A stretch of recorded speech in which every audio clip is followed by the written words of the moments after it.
ప్రేమగల తండ్రి, కృపగల దేవ, జీవం కలిగిన నాయన, మీకు పరిశుద్ధమైన ఘనమైన ఉన్నతమైన నామానికి స్థుతులు స్తోత్రములు తండ్రి. గడిచిన కాలం అంతేనైనా మీ కృపలో మమ్మల్ని భద్రపరిచి సజీవం లెక్కలో ఉంచి నాయన యొక్క ఉదయకాల సమయమున ఈ రీతిగా చేరి మిమ్మల్ని ప్రార్థించుటకు ఇచ్చిన భాగ్యాన్ని బట్టి స్తోత్రములు తండ్రి. నాయన రావాల్సిన మా ప్రియ సహోదరి సహోదరులందరినీ మీకు సన్నిధానానికి సకాలంలో నడిపించండి తండ్రి. మేమందరము కలిసి నాయన మిమ్మల్ని ఆత్మతోనూ సత్యంతోనూ ఆరాధించుటకు మాకు మంచి జ్ఞానాన్ని బుద్ధిని అనుగ్రహించమని ప్రార్థిస్తున్నాము తండ్రి. ఈరోజు జరగబోయేటటువంటి ప్రతి కార్యక్రమంలోనూ మీరే తోడుగా ఉండండి నాయన.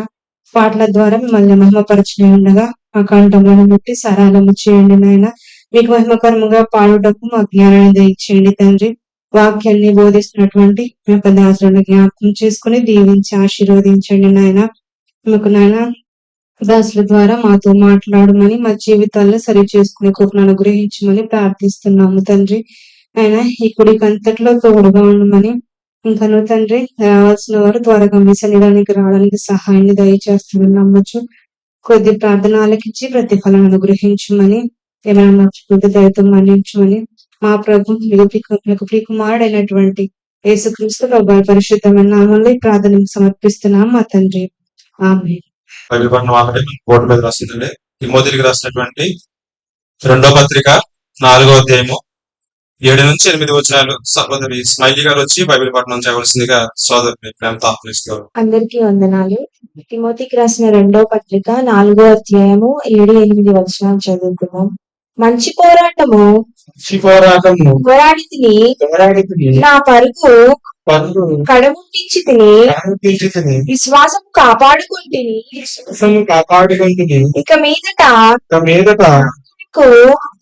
నీతి కిరీటం ఉంచబడి ఉన్నది. ఆ దినమందు నీతి గల న్యాయాధిపతి అయిన ప్రభువు అది నాకు మాత్రమే కాకుండా ప్రత్యక్షతను ఆపేక్షించే వారందరికీ అనుగ్రహించును. అందరు కూర్చోండి. పట్టణం చదివి వినిపించేటువంటి సహోదరి స్మైలీకి క్రీస్తునామములో వందనాలు తెలియజేస్తున్నాం అండి. ఇప్పటి వరకు మనం పాటలు ఎలా పాడాము? చక్కని వాయిద్యం అంతా పాడాం. పట్టించాలి ఎక్కడి నుంచో వినిపించకూడదు. ఎందుకంటే సోదరులు ఉపదేశం చేసినప్పుడు మనం ఈ సౌండ్తో పని లేదు, వాయిద్యంతో పని లేదు. జాగ్రత్తగా ఉండాలని మనం చేస్తున్నాం. ఓకే, మనం ఒక ఆటలో వస్తున్నాం, ఒక సిరీస్ వైజ్ చెప్పుకుంటూ వస్తున్నారు సహోదరులు. మొదటి పాఠంగా ఏం చేస్తున్నాం? ఇదిగో ఈయనే దేవుడు. సో దేవుడు ఎవరో మనకి అక్కడ క్లారిటీ ఇచ్చింది. నెక్స్ట్ ఈయన ఆ ప్రియ కుమారుడు ఎవరో మనకు క్లారిటీ ఇచ్చింది. మూడో పాఠంగా నేను నిన్ను కని ఉన్నా. ఎలా కుమారుడు అయ్యాడో అంటే దావీదు సంతానంలోంచి పుట్టినటువంటి మనుషుల్ని దేవుడు ఏ కార్యక్రమం ద్వారా ఆయన కుమారుగా చేసుకుంటాడనే విషయాన్ని మనం పోయిన వారం నేర్చుకున్నాం. అంటే ఒక సిరీస్ వైజ్ గా నేర్చుకుంటా వస్తాం. ఇప్పటివరకు ఈ 3 విషయాలు అందరూ క్లియర్ గానే ఉన్నారు కదా. సరే, ఈ రోజు మరొక మంచి సమాచారాన్ని సోదరులు మన కొరకు సిద్ధం చేసి ఉన్నారు. అది శ్రేష్టమైన బహుమానం బోర్డు మీద మనకు ఉంది. కాబట్టి సోదరులు వాక్యోపం చేస్తుండగా మీరు జాగ్రత్తగా మనసు పెట్టి శ్రద్ధగా విని మీరు రాసుకున్నటువంటి విషయాలు జాగ్రత్తగా రాసుకోవాలని చెప్పి మనం చేస్తూ ఈ విలువైనటువంటి సమయాన్ని సహోదరులకు అప్పగిస్తున్నాను. సహోదరులు వచ్చి మనకు వాక్యోపదేశం చేస్తాను. చేరొచ్చిన అందరికీ ప్రభువైన క్రీస్తు నామములో వందనాలు తెలియజేస్తున్నాను. చిన్న మాట ప్రార్థన చేసుకుని మనము వాక్యాన్ని ధ్యానం చేసుకున్నాము. అందరూ తలలో ఉంచినట్లయితే ప్రార్థన చేసుకున్నాము. ప్రేమగల తండ్రి, కృపగల దేవ, జీవం కలిగిన మన ఆయన, ఈ ప్రశస్తమైన ఉన్నతమైన నామానికి కృతజ్ఞతార్పణలు చెల్లించుకుంటున్నాము తండ్రి.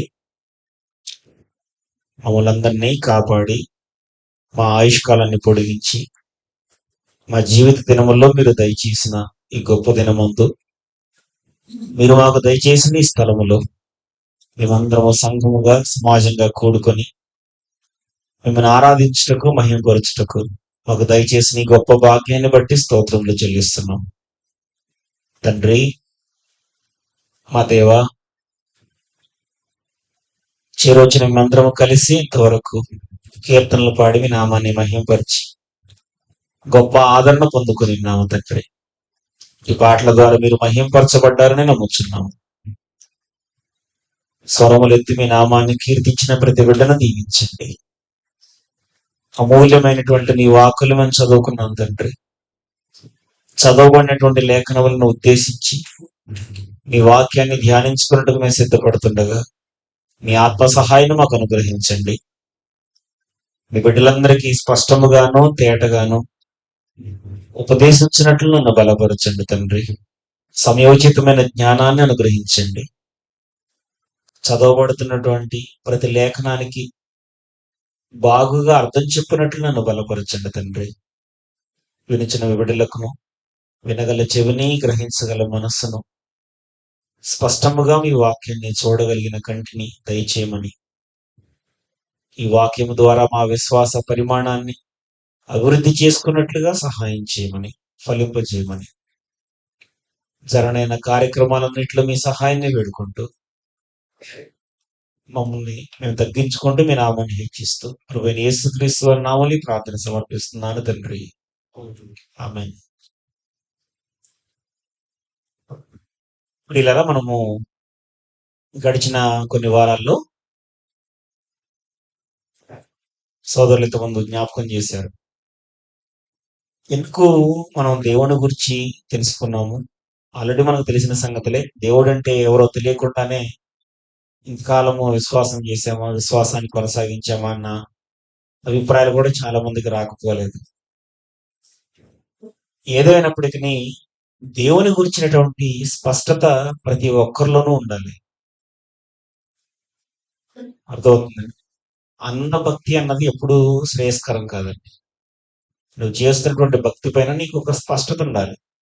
నేను నిద్రలో లేపడినా నీకు ఆ స్పష్టత ఉండాలి. నిన్నెవరిని ఎదురు ప్రశ్నించినా నీకు ఆ స్పష్టత ఉండాలి. ఎవరో ఏదో అనగానే బెదిరిపోయేటట్టుగా ఉండకూడదండి. అర్థమవుతుందా? కాబట్టి వీటన్నిటికీ మన దగ్గర జవాబు దొరుకుతుందా లేదా, మన విశ్వాసము ఆ ప్రశ్నలన్నిటి ఎదుటి నిలబడగలుగుతుందా లేదా అన్నది మనం ఆలోచన చేసుకోవాల్సినటువంటి సంగతి. మా చివరి దాకా వినపడుతుందా వాయిస్? రైట్. ఇకపోతే గడిచిన 2 వారాల్లో మన ప్రభువును గురించినటువంటి సంగతులు కూడా మనం చూసాం. యెహోవాయే దేవుడు అంటే ఎవరికి పెద్దగా ఇబ్బంది ఉండదండి. ఎందుకనంటే త్రిత్వాన్ని నమ్మే వాళ్ళైనా యెహోవా దేవుడు అంటే పెద్దగా ఇబ్బంది పడరు. యెహోవా దేవుడే యేసుక్రీస్తుగా వచ్చాడని నమ్మేవారైనా యెహోవాయే దేవుడు అంటే పెద్దగా ఇబ్బంది పడరు. అర్థమవుతుందా? ఆ విషయంలో పెద్ద ఇబ్బంది ఏమి ఉండదు. ఇబ్బంది అల్ల ఎక్కడ వస్తుంది అని అంటే యేసు ప్రభువుని గురించినటువంటి అవగాహన మాట్లాడేటప్పుడు వస్తుంది అనమాట.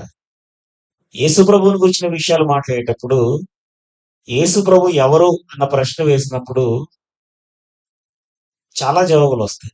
గొర్రెపిల్ల అంటాడు, కొదమ సింహం అంటాడు, అవునా, యోధా గోత్రపు సింహం అంటాడు కదా, చాలా ఉన్నాయి. పస్కా బలి పశువు అంటాడు, దావీదు కుమారుడు అంటాడు, పెళ్లి కుమారుడు. ఏ విషయాన్ని మాట్లాడినా ఇవన్నీ కూడా ఒకదానిపైన ఆధారపడి ఉన్నట్టుగా మనం చూస్తున్నాం. అర్థమవుతుందండి?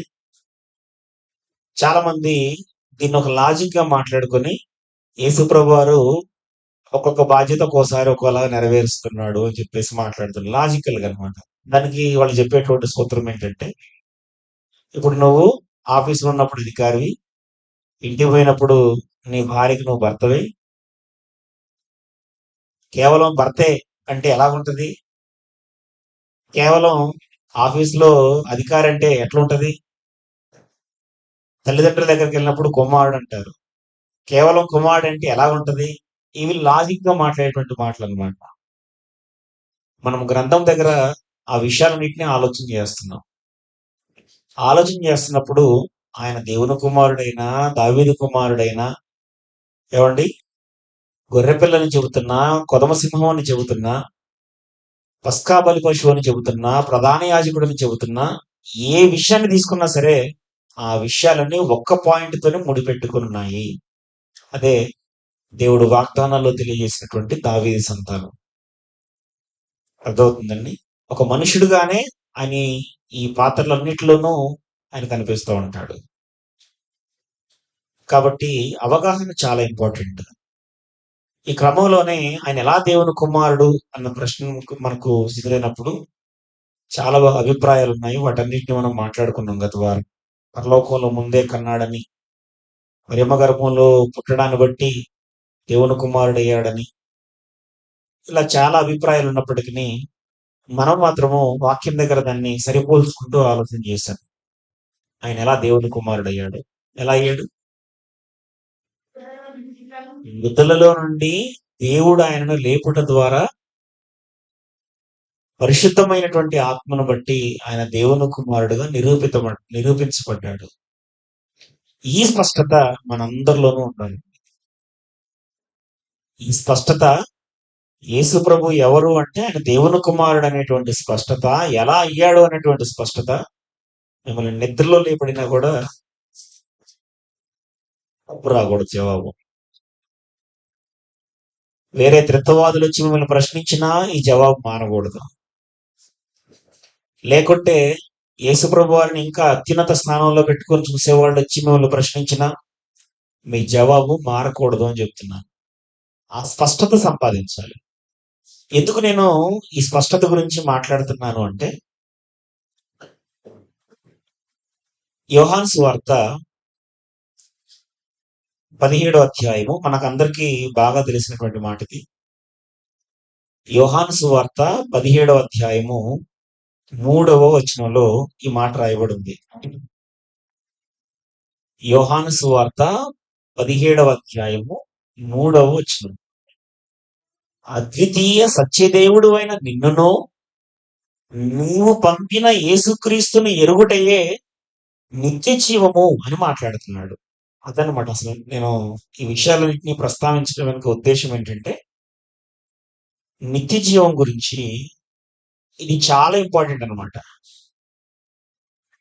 మనం నిత్య జీవం సంపాదించాలి. ఎందుకు? మనకు నిత్య జీవం ఎందుకు అవసరం అండి? ఇక్కడ భూమి మీద కాబట్టి ఇంకో లోకంలో బతుకుంటామా? ఎందుకు అవసరం మనకు నిత్య జీవం? ఈడ కాబట్టి ఇంకో చోట ఉండటానికి మనమేమో అమరత్వం కలిగిన వాళ్ళం కాదు కదా. మనం ఎవరము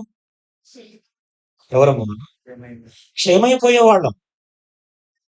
అర్థమవుతుందా? దేవుడు అక్షయుడు, అమరత్వం కలిగినటువంటి వాడు దేవుడు. అక్షయుడు, అమరత్వం కలిగినటువంటి దేవుడు మానవులకి నిత్య జీవం ఇస్తానని వాగ్దానం చేస్తున్నాడు కదా. యోహాను గారి మొదటి పత్రిక 2వ అధ్యాయము 25వ వచనం అనుకుంటా. బహుశా సతీష్ చదవండి త్వరగా. యోహాను గారి మొదటి పత్రిక 2వ అధ్యాయము 25వ వచనం. నిత్య జీవం అనున్నది ఆయన తానే మనకు చేసిన వాగ్దానము అని మాట్లాడుతున్నాడు. ఆయన వాగ్దానం చేశాడు. మనకెందుకు వాగ్దానం చేయాలి నిత్య జీవాన్ని? మనకెందుకు చేయాలండి? మనం బ్రతికేవాళ్ళం కాదా? నిరంతరం బ్రతికేవాళ్ళం కాదా? మనం కాదని కదా. మనం కాదు కాబట్టే మనకు వాగ్దానం చేస్తున్నాడు నిత్య జీవం ఇస్తానని. ఆ నిత్య జీవాన్ని మనం పొందడానికి ఆయన ఏం చేస్తున్నాడంటే, మొదటగా మనకు ఆయన తెలియజేస్తున్న సంగతి ఏంటంటే, ఆయనను గురించి, ఆయన కుమారుని గురించినటువంటి సంగతుల్ని మనకు తెలియపరుస్తున్నాడు. సువార్త అంతటినీ కూడా ఈ 2 పాయింట్స్ మీద నిలబెట్టి మాట్లాడుతుంటాడు. అందుకే అద్వితీయ సత్యదేవుడు అయిన నిన్నును యేసుప్రభు తెలియజేస్తున్నాడు ఈ మాట తండ్రికి ప్రార్థన చేస్తూ.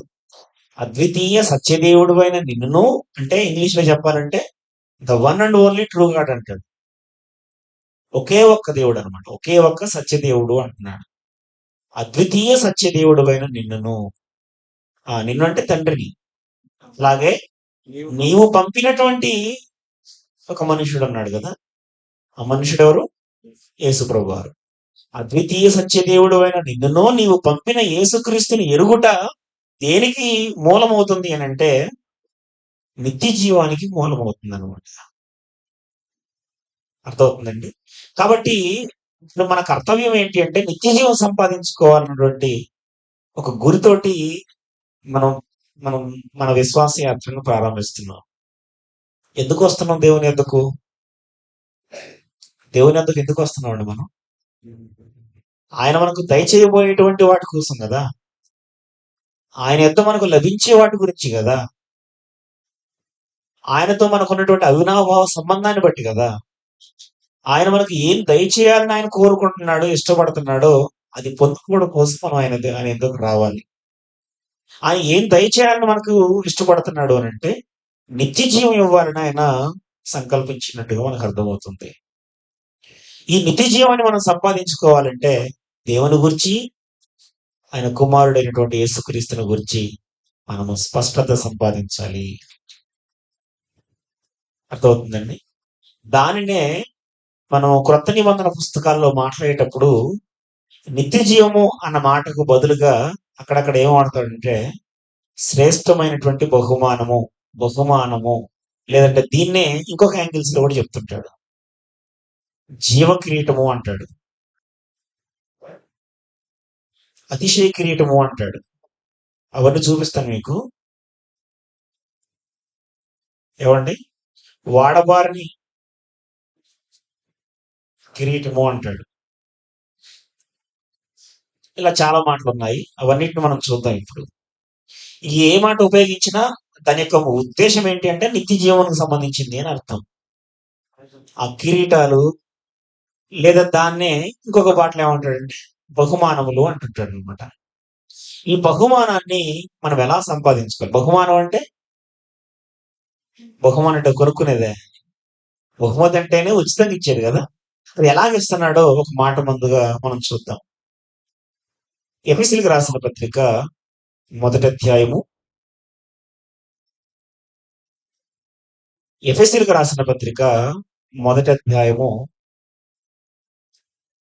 3, 4, 5, 6 వచనాలు కలిసి ఉన్నాయి. ఒకసారి మనం చదువుదాం. ఎఫెసీయులకు రాసిన పత్రిక మొదటి అధ్యాయము 3 నుంచి 6 వరకు. మన ప్రభు అయిన యేసుక్రీస్తు యొక్క తండ్రి యగు దేవుడు స్తుతింపబడును గాక. ఆయన క్రీస్తునందు పరలోక విషయములలో ఆత్మ సంబంధమైన ప్రతి ఆశీర్వాదము మనకు అనుగ్రహించెను. ఎట్లనగా నా ప్రియుని యందు తాను ఉచితముగా మనకు అనుగ్రహించిన. ఆ మాట చూసారా? తన ప్రియుడి ద్వారా ఆయన ఏం చేస్తున్నాడు? ఎలాగిచ్చాడట? ఉచితముగా అంటున్నాడు. ఉచితము అంటే ఇంకొక దాన్ని ఉచితం అన్నప్పుడు బహుమానంగా ఇచ్చాడు, అంతేనా? ఉచితం అన్నప్పుడు దాన్ని బహుమానం అని కూడా మనం భావించవచ్చు. ఉచితముగా మనకు అనుగ్రహించిన తన కృపామహిమకు కీర్తి కలుగునట్లు తన చిత్త ప్రకారమైన దయా సంకల్పము చొప్పున యేసుక్రీస్తు ద్వారా మనకు కుమారులనుగా స్వీకరించుటకై మనల్ని ముందుగా తన కోసం నిర్ణయించుకొని మనము తన ఎదుట పరిశుద్ధులమును నిర్దోషులమున ఉండవలనని జగత్తు పునాది వేయబడక మునిపే ప్రేమ చేత ఆయన క్రీస్తులో మనల్ని ఏర్పరచుకొనెను అని మాట్లాడుతున్నాడు. సో ఇదంతా, ఈ ఏర్పాటంతా కూడా ఉచితంగానే జరిగిందండి. ఎవరన్నా యేసుప్రభు వారి రక్తం చేత కడగబడడానికి డబ్బులు చెల్లించారా? చెప్పండి. రోజు జీవాన్ని, ఊపిరిని అనుభవిస్తున్నాం కదా, వాటి కోసం ఎవరైనా డబ్బులు చెల్లిస్తున్నారా? దేంట్లోనూ లేదండి. సంఘముగా కూడుకోవడానికి ఎవరైనా డబ్బులు చెల్లిస్తున్నారా? సభ్యత్వ రుసుములు ఇట్లాంటివి లేవండి ఇక్కడ. ఇవన్నీ ఉచితమేనండి. ఈవెన్ శిష్యులకి ఆ రోజు యేసుప్రభు వారు స్వస్థపరిచే వరాలను అనుగ్రహించాడు కదా, అది కూడా ఉచితంగానే చేయమన్నాడు. ఉచితంగా పొందుకున్నారు, ఉచితంగా ఇవ్వండి అన్నాడు. ఈనాడు కొంతమంది దాన్ని వ్యాపారం చేసేసారు. అర్థమవుతుందండి? నేను దాని గురించి ఇప్పుడు మాట్లాడట్లేదు, కానీ బహుమానం అన్నప్పుడు అది ఉచితంగా లభించేది అని మనం గుర్తుపెట్టుకోవాలి. ఓకేనా? సాధారణంగా మనిషి ఏం చేస్తాడంటే జీవం కలిగి ఉండాలని చాలా తాపత్రయపడుతుంటాడు.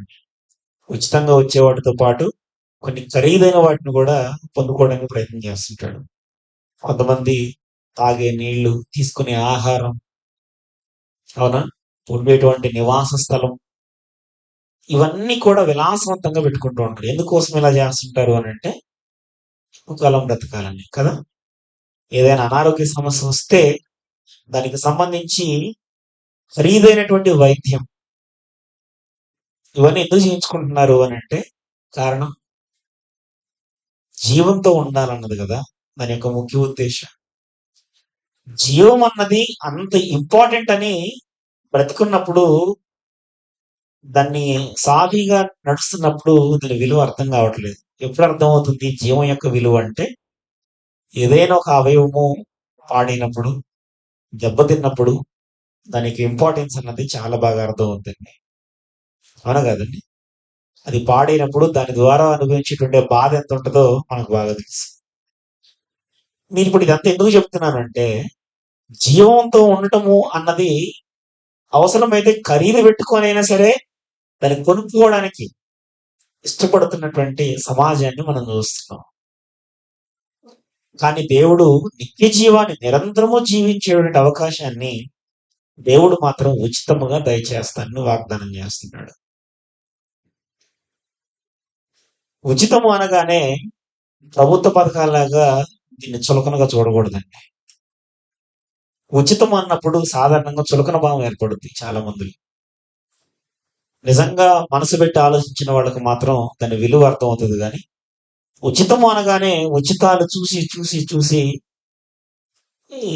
ఇది కూడా అలాంటిదే అన్నటువంటి భావనలు ఎప్పుడు చూడకూడదండి. దేవుడు ఉచితంగా ఇస్తున్నాడు అంటే అది సాధారణమైనది కాదు, చాలా గొప్పది. ఆ గొప్పతనాన్ని మనం ఎరగాల్సిన అవసరం ఉంది. ఒక మనిషి తను చనిపోయినా తిరిగి బ్రతికించుకొని మరి నిరంతరము జీవించేటువంటి అవకాశాన్ని ఇస్తున్నాడు అని అంటే అది ఎంత గొప్ప వరం అది. అది సాధారణమైనది కాదు. అది నువ్వు కొనుక్కుంటే కూడా వచ్చేది కాదు. అది అర్థమవుతుందండి. కాబట్టి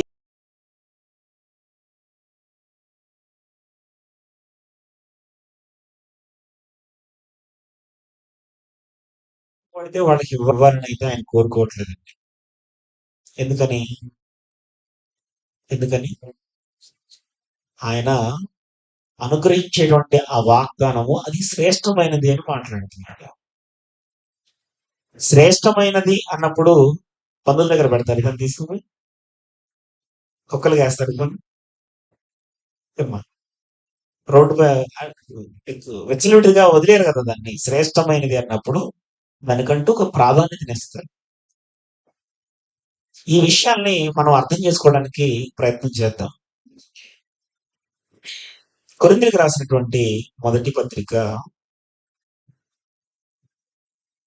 కొరింథీయులకు రాసిన మొదటి పత్రిక 9వ అధ్యాయంలో, కొరింథీయులకు రాసిన మొదటి పత్రిక 9వ అధ్యాయము, ఇక్కడ పౌలు గారు కొరింథీయులకు పత్రిక రాస్తూ పౌలు గారిని చాలా చులకనగా చూస్తున్నారండి. కారణం ఏంటంటే అసలు ఈయన అపోస్తలుడే కాదు, పైగా ఈయన ఉచితంగా ప్రకటిస్తున్నాడు కదా. ఉచితంగా ప్రకటిస్తుండేసరికి ఇంకా చులకనగా చూస్తున్నారు ఆయన. ఈయన అపోస్తలుడు అయితే ఇట్లెందుకు చేస్తాడు, అట్లెందుకు చేస్తాడు అన్నట్టుగా. ఆయన 12 మందే కదా. అలాంటి భావజాలంతో ఉన్నటువంటి వారికి ఈ పత్రిక రాస్తూ, నేను అపోస్తలుడు కాదా, నేను ఏమాత్రం తక్కువ వాడిని కాదు అని తెలియజేస్తూ సువార్తను ఉచితంగా ప్రకటించడమే నాకు జీవితం అని చెబుతూ ఆయన కొన్ని సంగతుల్ని అక్కడ మాట్లాడుతున్నాడు. వాటిని మనం ఆలోచించేద్దాం. 9వ అధ్యాయము 23వ వచనం నుంచి మనం చూద్దాం.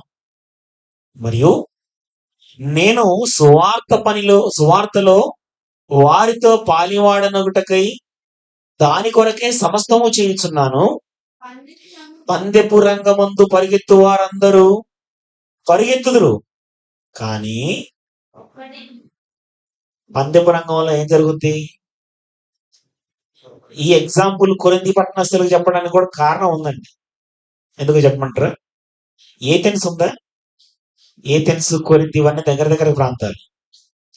ఏథెన్స్ అన్నది దేనికి నిలయం చెప్పండి, దేనికి ప్రసిద్ధి? అది ఓకే, ఒలింపిక్స్ కి చాలా ప్రసిద్ధి చెందిందండి. అర్థమవుతుందా? ఇప్పుడు వాళ్ళకి ఈ భాష కరెక్ట్ గా అర్థమవుతుంది అనమాట విషయం. పందెపు రంగమందు పరిగెత్తువాడు పరిగెత్తాడు. అందరూ రేసులు నిలబడతారు, పరిగెత్తుతారు, కానీ ఒక్కడే బహుమానం పొందుదురని మీకు తెలియదా? వాళ్ళకి తెలిసిన విషయమే అది. అవునా? రైట్. అటువలే మీరు బహుమానము పొందునట్లుగా పరిగెత్తుడి అని మాట్లాడుతున్నాడు. ఇప్పుడు మీరు కూడా పరిగెత్తాలి అంటున్నాడు. ఏం చేయాలి? ఎక్కడి నుంచి పరిగెత్తాలి? ఎక్కడి నుంచి పరిగెత్తాలి? దేవుని సన్నిధికి దూరంగా పరిగెత్తాలా? కొంతమంది అలాగే పరిగెత్తుంటారు. ప్రార్థనా జీవితం నుంచి దూరంగా అట్లా కాదండి పరిగెత్తడం. పరిగెత్తటము అన్నప్పుడు దేనికోసం పరిగెత్తాలో చెప్తున్నాడు. దేనికోసము? బహుమానము పొందునట్లుగా పరిగెత్తుడి అంటున్నాడు. మీరు పరిగెడితే తప్పనిసరిగా గురి మీద లక్ష్యం ఉంచి పరిగెత్తండి అంటున్నాడు. నెక్స్ట్ మాట, మరియు అందెమందు పోరాడు ప్రతివాడు అన్ని విషయముల యందు మితముగా ఉండును అంటున్నాడు. ఉంటాడా లేదా? నిజం చెప్పండి. మీకు ఒక ఎగ్జాంపుల్ చెప్తాను. అంటే ఈ మధ్య కాలంలో కొన్ని నెలల కిందట అనుకుంటా బహుశా. ఆమె పేరేం పేరు? వినేష్ ఫోగట్ ఏదో ఉంది ఆమె పేరు. ఆమె ఆ క్రీడలో పాల్గొనడానికి రాత్రంతా నీళ్లు తాగలేదు, ఆహారం పుచ్చుకోలేదు. జుట్టు బరువు ఎక్కువ ఉందని జుట్టు కూడా కత్తిరించేసుకుంది రాత్రికి రాత్రి.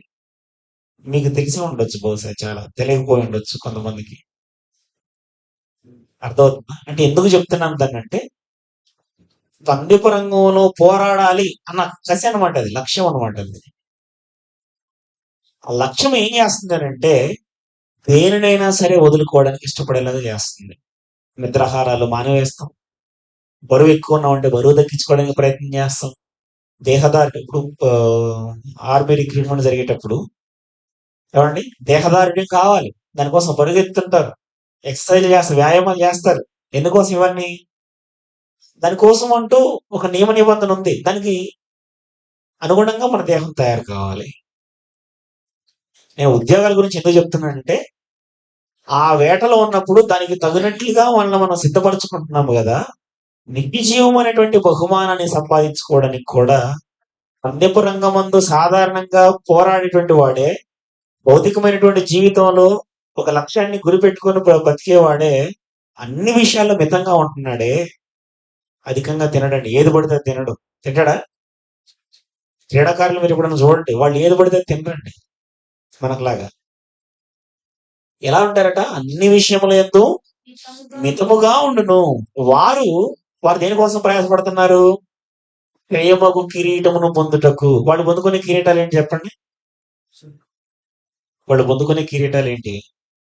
ఏదో బంగారు పథకం వేస్తారు, నెత్తి మీద ఒక కిరీటం పెట్టొచ్చు, బంగారు కిరీటం పెట్టొచ్చు, ఇంకేదన్నా పెట్టొచ్చు. అవన్నీ ఏమైపోతాయి? క్షయమైపోయేటువంటివన్నీ. వారైతే క్షయమగు కిరీటమును పొందుటకును, మనమైతే అదే మాట్లాడుతున్నాం. మన కిరీటము ఎటువంటిదండి? క్షయమైనటువంటి కిరీటం.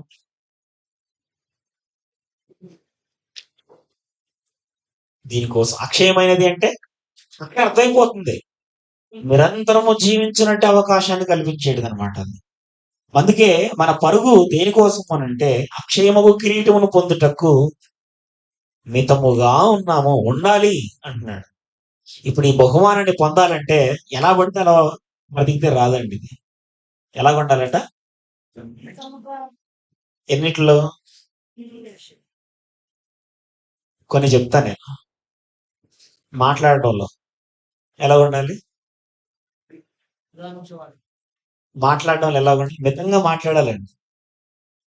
ఎక్కువ మాట్లాడకూడదు. ఎక్కువగా మాట్లాడటము అన్నది కంట్రోల్ చేసుకోవాలి. మనకు అలవాటు కావచ్చేమో, కొన్ని సందర్భాల్లో మనకు మాట్లాడే ఎక్కువ అలవాటు ఉండొచ్చు. కానీ మనం ఈ బహుమానాన్ని పొందాలని గురిపెట్టుకుని ఒకవేళ ప్రయాణం చేయగలిగితే మన జీవితాన్ని అలా ఉంచుకోకూడదు. మనం మాట్లాడడం ఎలా ఉండాలి? నిదానించాలి అంటున్నాడు యాకోబు గారి పత్రికలో. యాకోబు గారి పత్రిక మొదటి అధ్యాయము, యాకోబు గారి పత్రిక మొదటి అధ్యాయము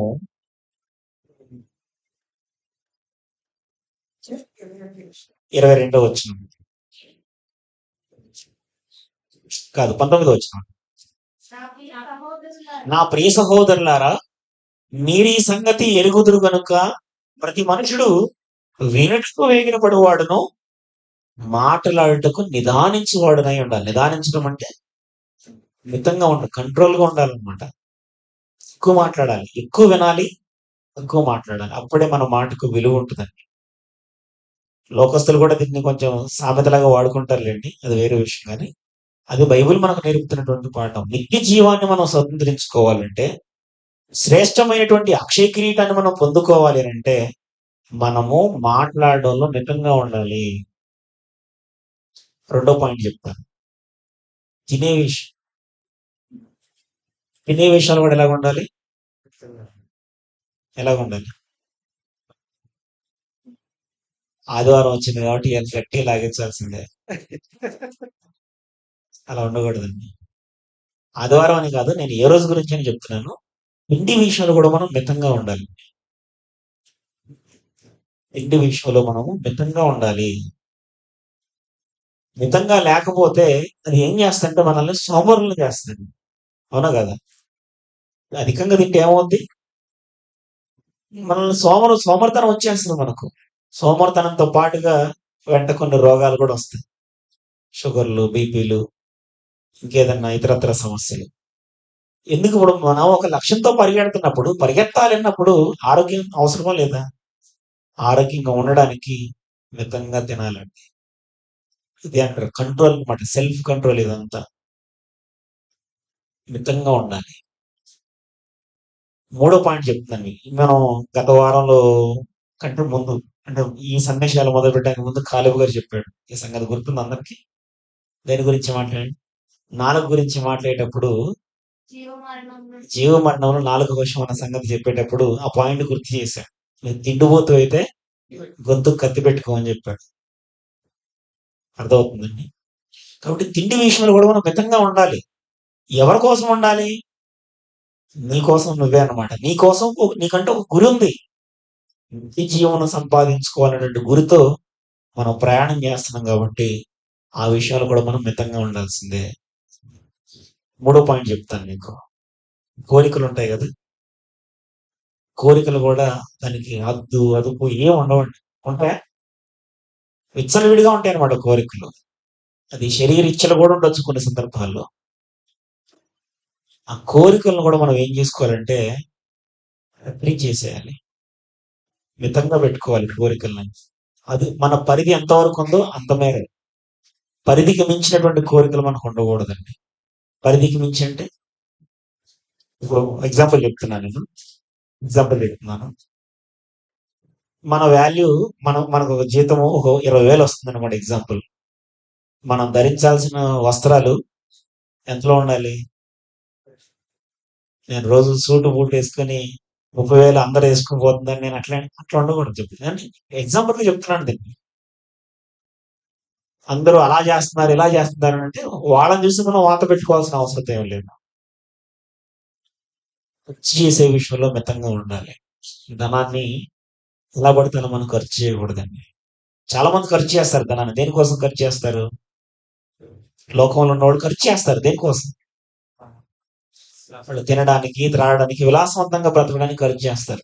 మనకు అలా లేదండి. ధనాన్ని కూడా మనం మితంగా వాడాలి. అవునా కదా? మితంగానే ఖర్చు చేయాలి దాన్ని. అధికంగా దాన్ని మనము దుర్వినియోగపరుచుకునేటంతగా మనం దాంట్లో ఉండకూడదు అనమాట. సో ఇక్కడ నేను అన్ని విషయాలు మాట్లాడుతున్నాను. ఇలా మాట్లాడుకుంటూ పోతే చాలా ఉన్నాయి. మన శరీర కోరికలు కానీ, ఏమండి, మన ధనానికి సంబంధించినటువంటి ఖర్చు కానీ, మనం మాట్లాడేటువంటి మాట కానీ, ఏమంటే మనం పోయేటువంటి నిద్ర కానీ, మనం తీసుకునేటువంటి ఆహారం కానీ, ఇవన్నీ కూడా మితంగా ఉండాలి. అన్ని విషయాల్లో అంటున్నాడు. అందుకే ఒకటి కాదు, రెండు కాదు, అన్ని విషయాల్లో. ఓకేనా? ఆ మితంగా పెట్టుకోవడం అన్నది ఒక్క రోజుతో వచ్చేది కాదు. ఆదివారం వచ్చేది కూడా కాదు. ఎలా వస్తుంది ఇది?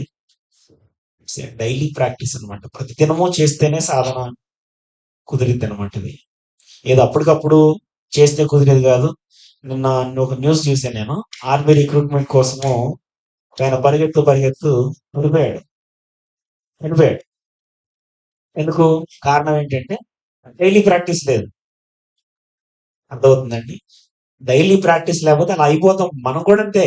మన దైనందిన జీవితం ఎలాగో మన విశ్వాస యాత్రకు సంబంధించిన జీవితంలో కూడా మనకు ప్రతిరోజు ఈ సాధన ఉండాలన్నమాట. మాట్లాడటంలో, తినడంలో, నిద్రలో, ధనం ఖర్చు చేయడంలో అన్నిట్లోని మితమును కనపరచాలి. అది కనపరచకపోతే మనం కోల్పోయేది ఏంటి అంటే ఏంటిది? ఏం కోల్పోతాం? నిత్య జీవం, అదే శ్రేష్టమైనటువంటి ఆ బహుమానాన్ని మనం కోల్పోతాం. ఆ గురితో మనం పరిగెత్తాలి. ఆ పరిగెత్తే క్రమంలో ఒకటి మనం లక్ష్యంగా పెట్టుకోవాలి. నేను అన్నిట్లోనూ మితంగా ఉండాలి. ఇప్పుడు మనకు అనిపిస్తుంది అనుకుంటున్నాను కదండి, కంట్రోల్ చేసుకోలేకపోతున్నాను అంటే చాలా మంది. అలాంటి వారికి నేను ఒక మాట చెప్పదలుచుకున్నాను. తిమోతికి రాసినటువంటి పత్రిక, తిమోతి గారికి రాసిన పత్రిక, మొదటి పత్రిక,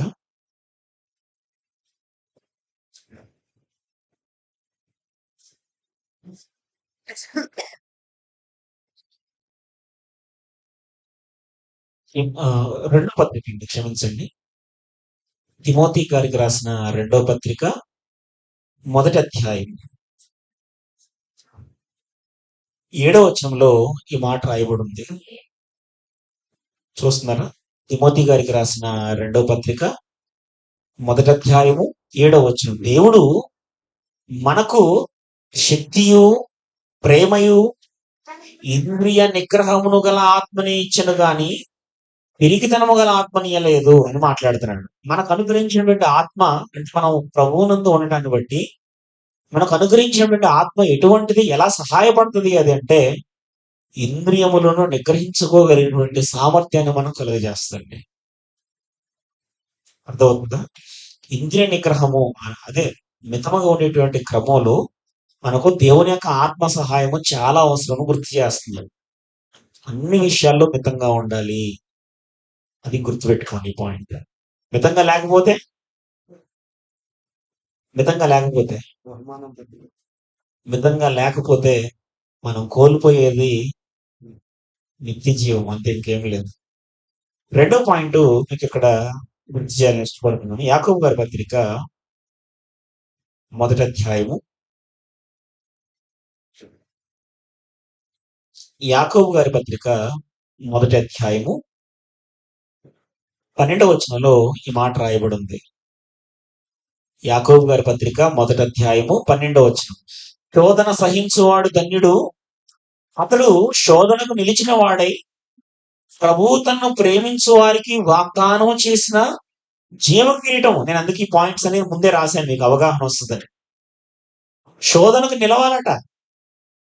శోధనకు నిలిస్తే ధన్యత వస్తుంది అంటున్నాడు. ఆ శోధనను సహించినటువంటి వాడు ధన్యుడు అంటున్నాడు. అటువంటి వారికి ఏముంటదట? జీవ కిరీటం ఉంది అని మాట్లాడుతాడు. ఎట్లా సహించాలి శోధన మరి? ఇప్పుడు అదే మాట, మితంగా ఉండాలని మాట్లాడుతున్నాం కదా. మితంగా ఉండేటువంటి క్రమంలో శోధన ఎదురవుద్దండి. శోధన దేనిలోంచి వస్తుంది? కింద మాట్లాడతాడు, ప్రతివాడు ఎలా శోధించబడతాడు? నా స్వకీయమైనటువంటి దురాశల చేత ఎడవబడతాడు. స్వకీయమైనటువంటి దురాశలు మనిషిని ఈడ్చేస్తాయి. ఆ ఈడ్చేటువంటి క్రమంలోనే మరలు కొల్పబడతాడు అనమాట. మరలు కొల్పబడటం అంటే ప్రేరేపణ పడటం అన్నమాట, ప్రేరేపించబడటం, ఉత్ప్రేరకంగా మారడం అన్నమాట. ఈ క్రమంలో వాక్యం ఏం చెప్తుంది అని అంటే, యువ కిరీటం నీకు లభించాలి అని అంటే శోధనని నువ్వు సహించాలి అని మాట్లాడుతున్నాడు. శోధన ఏం చేయాలి?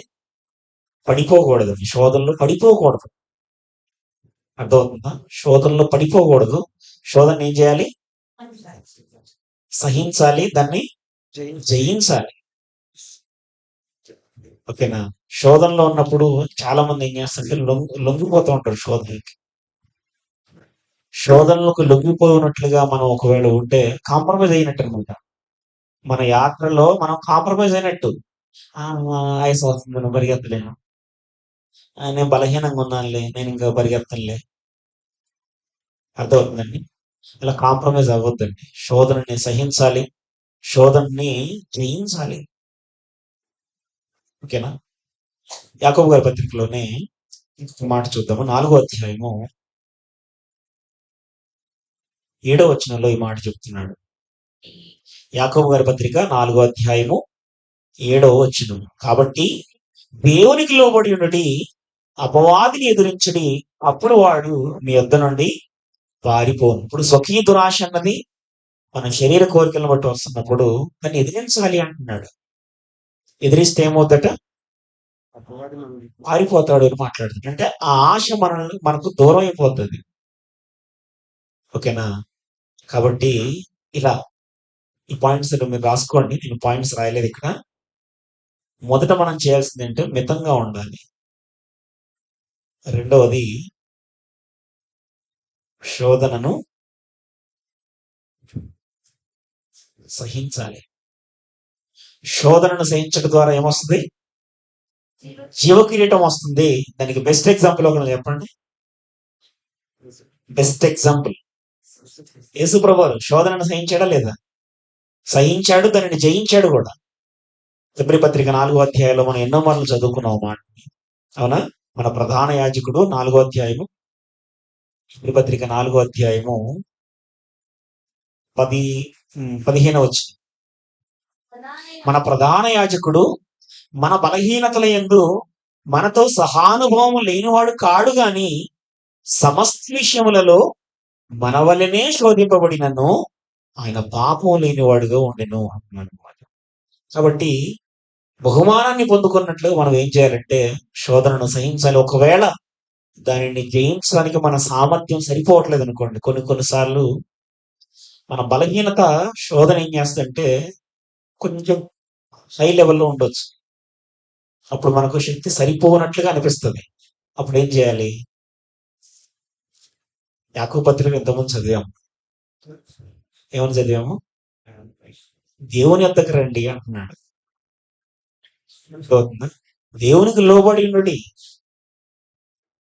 దేవునికి ఎక్కువ లోబడాలన్నమాట. అలా మీకు ఒక ఎగ్జాంపుల్ చెప్పనా?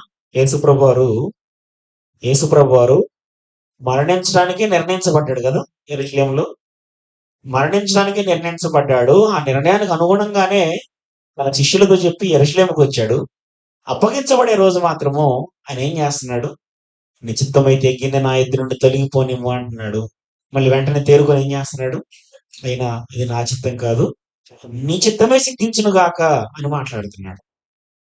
శోధనను సహించడానికి ఒకవేళ మన శక్తి సరిపోవట్లేదు అన్నప్పుడు దేవుని పైన ఆధారపడడం ఇంకెక్కువ పెంచాలి. దేవునికి విధేయతను కనపరచడంలో ఇంకెక్కువగా ఇంప్రూవ్ అవ్వాల్సింది అనమాట. ఓకే, కాబట్టి శోధనని సహించడము మనం నేర్చుకోవాలి. ఒకవేళ శోధనలో బయటికి రాలేకపోతున్నాము, అక్కడే మగ్గిపోతున్నాం అన్నప్పుడు దేవుని యొక్క సహాయం వేడుకోవాలి. దేవుడు కూడా తప్పనిసరిగా సహాయం చేస్తాడు. కొరింథీయులకు రాసిన పత్రిక 10వ అధ్యాయం మొదటి పత్రిక, కొరింథీయులకు రాసిన మొదటి పత్రిక 10వ అధ్యాయము 13వ వచనంలో ఈ మాట రాయబడింది. సాధారణంగా మనుషులకు కలుగు శోధన తప్ప మరి ఏదీ మీకు సంభవింపలేదు. దేవుడు నమ్మదగిన వాడు, మీరు సహింపగలిగినంత కంటే ఎక్కువగా ఆయన మిమ్మల్ని శోధింపబడనీయడు. అంతేకాదు సహింపగలుగుటకు ఆయన శోధనతో కూడా తప్పించుకునే మార్గాన్ని కూడా కలుగజేస్తాడు అని చెప్తున్నాను. ఓకేనా? కాబట్టి జీవ కిరీటాన్ని పొందాలి అన్న గురిలో మనం దీన్ని ఎదుర్కోవాల్సిందే అని చెప్తున్నాను. ఇంకా మరొక పాయింట్ ని మీకు ఇక్కడ గుర్తు చేయాలని ఇష్టపడుతున్నాను. తెస్సలోనికీయులకు రాసిన మొదటి పత్రిక, తెస్సలోనికీయులకు రాసిన మొదటి పత్రిక 2వ అధ్యాయము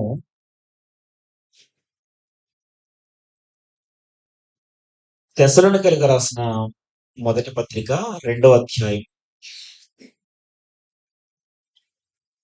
మీకు విషయం అర్థం కావడానికి 5వ వచనం నుంచి కొన్ని మాటలు ముందుగా చదువుతాము. మీరెరిగినట్టు మేము ఇచ్చికపు మాటలనైనను ధనాపేక్షను కప్పిపెట్టు వేషమునైనను ఎన్నడూ వినియోగింపలేదు. ఇందుకు దేవుడే సాక్షి. మరియు మేము క్రీస్తు యొక్క అపోస్తులమై ఉన్నందున అధికారము చేయుటకు సమర్థులమై ఉన్నను నీ వలననే గాని ఇతరుల వలననే గాని మనుషుల వలన కలుగు ఘనతను మేము కోరలేదు. అయితే స్తన్యమిచ్చు తల్లి తన సొంత బిడ్డలను గారవించినట్లుగా మేము మీ మధ్యను సాధువులమై ఉంటిమి. మీరు మాకు బహుప్రియులు ఇంటిని గనుక మీ యందు విశేష అపేక్ష గలవారమై దేవుని సువార్తను మాత్రము గాక మా ప్రాణములను కూడా మీకు ఇచ్చుటకు సిద్ధపడి ఉన్నాము అని మాట్లాడుతున్నాడు. ఈ విధంగా తెస్సలోనిక సంఘానికి సువార్త ప్రకటించడానికి పౌలు గారు పడినటువంటి ప్రయాసం, ఆ ప్రయాసం అంతటిని జ్ఞాపకం చేస్తున్నాడు. ఎందుకు దీన్ని జ్ఞాపకం చేస్తున్నాడు అని అంటే 18వ వచనంలో ఈ మాట చూద్దాం. 18, 19 వచనాలు. కాబట్టి మేము మీ యొద్దకు రావాలని ఉంటిమి, పౌలను నేను పలుమార్లు రావాలనని ఉంటిని గాని సాతాను మమ్మల్ని అభ్యంతరపరిచెను. ఎలయనగా మా నిరీక్షణ అయినను ఆనందమైనను అతిశయ కిరీటమైనను ఏది మన ప్రభు అయిన యేసు యొక్క రాకడ సమయమున్న ఆయన ఎదుట మీరే కదా అని మాట్లాడుతున్నాడు. ఇది ప్రత్యేకించి సువార్త భారం కలిగిన వారి కోసం మాట్లాడుతున్నాను ఈ పాయింట్. ఎవరైతే సువార్త భారం కలిగి ఇతరులకు సువార్త ప్రకటించాలన్న భారంతో ముందుకెళ్తున్నారో వారిలో ఉండవలసినటువంటి ఒక స్పెషల్ క్వాలిటీ అన్నమాట ఇది. జీవకిరీటం పొందడానికి వారిలో ఉండవలసినటువంటి ఒక ప్రత్యేకమైనటువంటి మనసు అన్నమాట ఇది. ఏంటి ఈ మనసు? వాళ్ళు కిరీటంగా భావించేటువంటి విషయం ఏదన్నా ఉన్నది అని అంటే ఎవరు నిలబెడుతున్నారట? ఎవరు నిలబెట్టాలన్నట వాళ్ళది? యేసు ప్రభు యొక్క రాకడలో ప్రభు ఎదుట మీరు నిలబడగలగాలి. అలా నిలబడగలిగినప్పుడు అదే మాకు అతిశయ కిరీటం అని మాట్లాడుతున్నాడు. అర్థమవుతుందండి? ఇక్కడ నేను చెప్పదలుచుకున్న పాయింట్ ఏంటంటే, సంఘములో ఉన్నవారు లేదా విశ్వాసులైనటువంటి వారు సేవాభారంతో ఎవరైతే పనిచేస్తున్నారో సేవకులైనటువంటి వారు విశ్వాసులైనటువంటి వారిని ప్రభు ఎదుట నిలబెట్టినట్లుగా పనిచేయాలి. ప్రభు ఎదుట నిలబెట్టగలిగినట్లుగా పనిచేయటం అన్నది చిన్న విషయం కాదండి. ఎందుకు అని అంటే సాధారణంగా సేవకులైన వాళ్ళు ఏం చేస్తుంటారు? అధికారాన్ని చెలాయిస్తుంటారు. పెద్దలుగా నియమించబడిన వారు ఏం చేస్తుంటారు? అధికారాన్ని చెలాయిస్తూ ఉంటారు, పెత్తనాలు చెలాయిస్తూ ఉంటారు.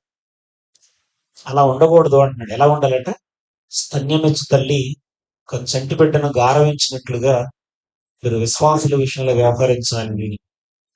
ఇక్కడ వాళ్ళ కోసం ఆయన ఏం చేశాడో చెప్తున్నాడు. అక్కడ ఏం చేశాడట? అధికారం ఉన్నప్పటికీ అధికారాన్ని ఉపయోగించుకోలేదు అంటున్నాడు. ఏమంటే ఇంకేమంటున్నాడు?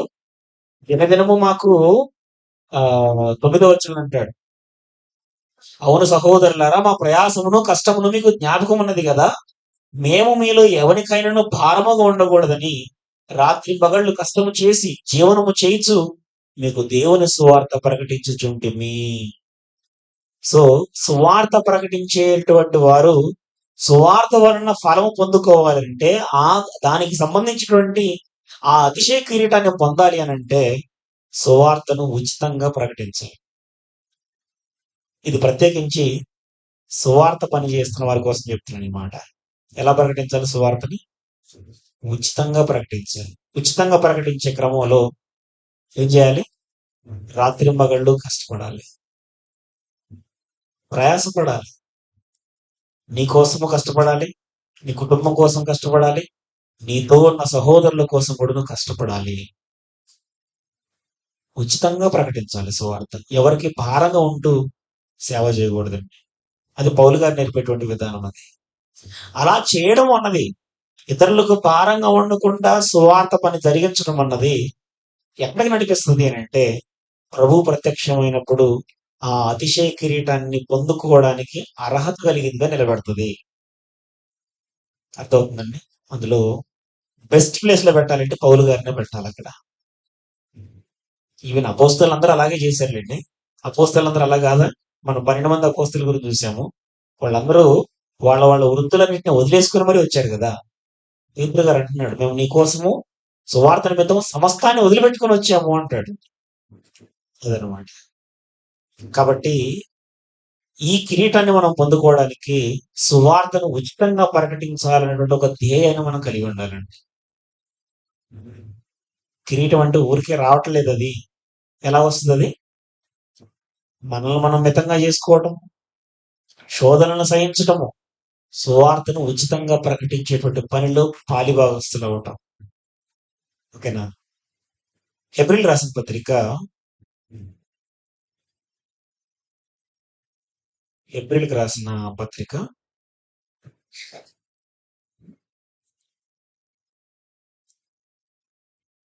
ఏప్రిల్కి రాసిన పత్రిక 13వ అధ్యాయము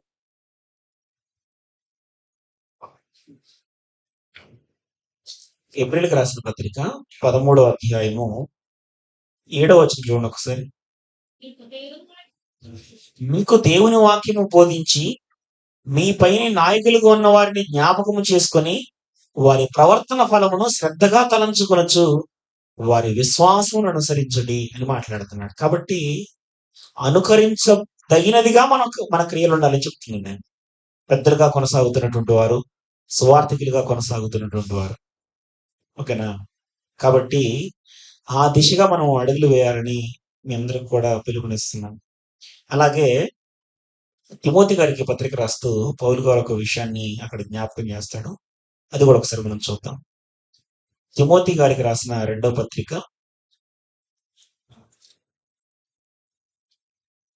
తిమోతి గారికి రాసిన రెండవ పత్రిక 4వ అధ్యాయం 16-17 3వ అధ్యాయం క్షమించండి 3వ అధ్యాయము 16-17 వచనాలు. ముందుగా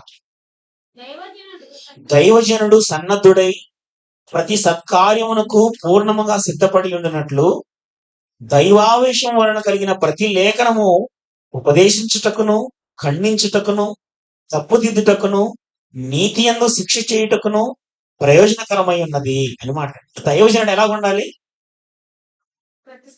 ఎంత భారం ఉందో మీకు చెప్తున్నాను. అతిశయ కిరీటాన్ని ఒక సువార్థికుడు పొందాలి అంటే, సువార్త విషయంలో పెద్దలుగా వ్యవహరిస్తున్నటువంటి వారు పొందాలి అని అంటే వాళ్ళ పైన ఎంత భారం ఉందో చెప్తున్నాను.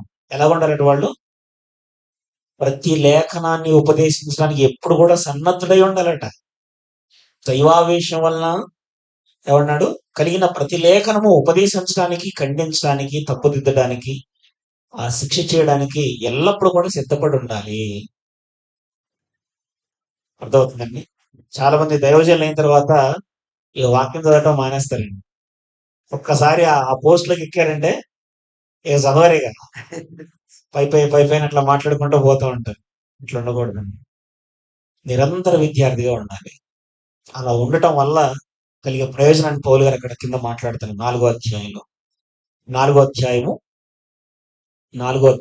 5వ వచనం నుంచి తిమోతి గారికి సంగతులు తెలియజేస్తున్నాడు. తిమోతికి రాసిన రెండో పత్రిక 4వ అధ్యాయం 5 నుంచి. అయితే నీవు అన్ని విషయములలో మితముగా ఉండుము. అది మొదటి నుంచి చెప్తున్నాడు. అన్ని విషయాల్లో మితముగా ఉండుము, శ్రమపడుము. ఎలా శ్రమపడాలి? రాత్రి మగళ్ళు కష్టపడాలి నీకోసం, నీతో ఉన్న సహోదరుల కోసం.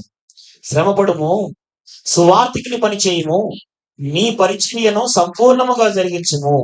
నేనిప్పుడే పానార్పణముగా పోయబడుచున్నాను. నేను వెడల్పు కాలము సమీపమై ఉన్నది. మంచి పోరాటము పోరాడి తిని, నా కొరకు నా పరుగు కడముట్టించి తిని, విశ్వాసము కాపాడుకుంటుని అని మాట్లాడుతున్నాడు. ఏం చేశాడు ఇప్పుడు ఆయన?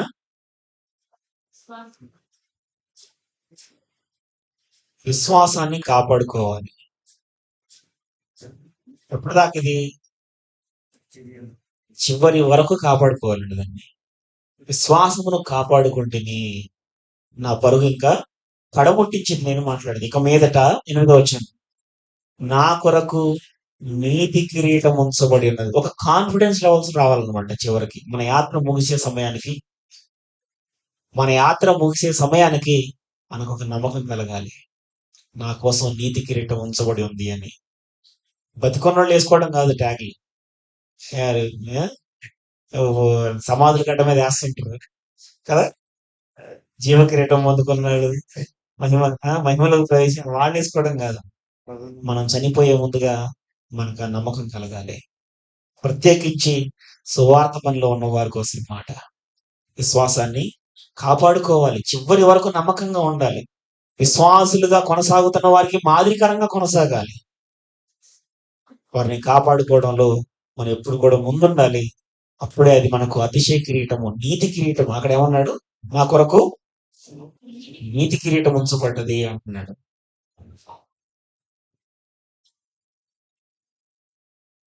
సామెతల గ్రంథంలో ఒక మంచి మాట మీకు జ్ఞాపకం చేస్తాను.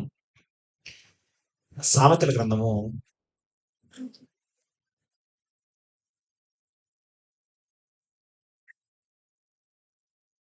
11వ అధ్యాయం 18వ వచనంలో ఈ మాటను చూడండి ఒకసారి. సామెతల గ్రంథము 11వ అధ్యాయము 18వ వచనం. భక్తిహీనుని సంపాదన వారిని మోసం చేయును, నీతిని విత్తువాడు శాశ్వతమైన బహుమానం నందును అని చెప్పేసి మాట్లాడు. శాశ్వతమైన బహుమానం ఏంటి? ఏమన్నా ఉందా శాశ్వతమైన బహుమానం? నిత్య జీవమే. నిత్య జీవం కావాలంటే ఏం ఎత్తాలి? నీతిని వెత్తాలి. అందుకే నీతిని విత్తేటువంటి వారికి దొరికేటువంటి కిరీటము నీతి కిరీటం అన్నమాట. నీతిని జరిగించినందుకు. నీతి నిమిత్తమై ఆకలి దప్పులు ఉండాలి. అదే కదా యేసుప్రభువు వారు బోధించింది. నీతి నిమిత్తమై ఆకలి దప్పులతో ఉండాలి అంటాడు. మత్తయి సువార్త 5వ అధ్యాయము 6వ వచనం. నీతి కొరకు ఆకలి దప్పులు గల వారు ధన్యులు, వారు తృప్తిపరచబడదురు అని మాట్లాడుతున్నాడు. కాబట్టి ఈ విషయాన్ని సహోదరులు సువార్తలో ఉన్న వారందరూ కూడా ఈ విషయాన్ని గమనించవలసిందిగా కోరుతున్నాను. మనకు కిరీటం లభించడం అంటే అంత చిన్నదేం కాదండి. ఎట్లా వస్తుంది మన కిరీటం? ప్రత్యేకించి ఉపదేశకులుగా కొనసాగుతున్న వారు మనకు కిరీటం ఎలా వస్తుంది? ఎలా వస్తుంది? అందరికంటే ఎక్కువ భారం ఉందండి. సువార్త ప్రకటించే వారికి ఆ కిరీటము సంపాదించుకోవడం అన్నది పెద్ద విషయం. అది ఎందుకంటే వాళ్ళు ఎప్పుడు కష్టపడుతుండాలి, శ్రమ పడుతూ ఉండాలి. అవునా? సువార్తను ప్రకటించడం కోసము లేఖనాలని ఎప్పుడు సిద్ధపరచుకోవాలి, సిద్ధపడి ఉండాలంట. దైవావేశం వల్ల కలిగిన లేఖనాలని బోధించే విషయంలో సిద్ధపాటుతో ఉండాలి. ఇతరులకు మాదిరికరమైనటువంటి ప్రవర్తన. అధికారాన్ని ఉపయోగించుకొని అజమాయిషీ చేయడం కాదు, కానీ అధికారాన్ని ఉన్నా కానీ దానికి తక్కువగానే బ్రతకటం. అలాంటి ఒక జీవన విధానాన్ని అలవరుచుకోవాలని పౌలు గారు కిరీటాన్ని పొందుకునేటువంటి విషయాన్ని తిమోతి గారికి జ్ఞాపకం చేస్తున్నాడు. నువ్వు కూడా ఇలాగే బ్రతుకు అని చెప్తున్నాడు. శ్రమపడము, సువార్తికిని పని చేయి అని చెప్పేసి మాట్లాడుతున్నాడు. రైట్. ఇకపోతే ముగిస్తానులేండి ఒక్క 10 నిమిషాలు. చాలా విషయాలు అనుకున్నాను మాట్లాడడానికి, అంత సమయం సరిపోదు. ఇంకొక విషయం, కొలసీలకు రాసిన పత్రిక